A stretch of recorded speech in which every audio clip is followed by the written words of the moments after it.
What's up guys? In this tutorial, I will show you how to adjust your trackpad settings on macOS Tahoe. First, open up your system settings. From the left-hand side, head to the trackpad section. This settings section will show up if you're using a MacBook integrated trackpad or the standalone trackpad, but the settings might be slightly different depending on which trackpad you're using.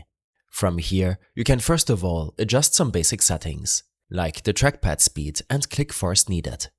When enabling quiet click, a click on a magic trackpad will make much less noise when clicking.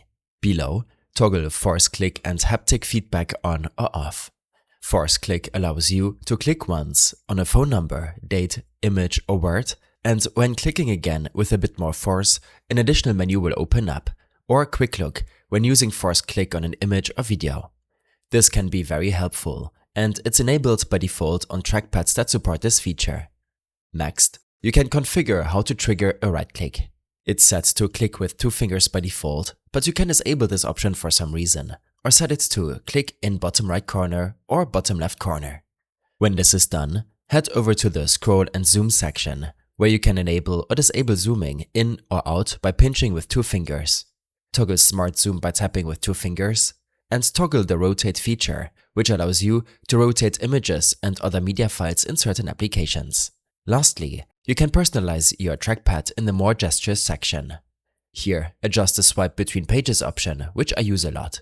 It's set to scroll left or right with 2 fingers by default, which is probably the best option, as the swipe with 2 or 3 fingers option can get triggered by accident.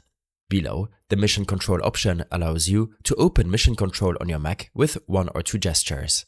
And then you can use 4 fingers, your thumb and 3 others to either show the desktop or open up your applications folder.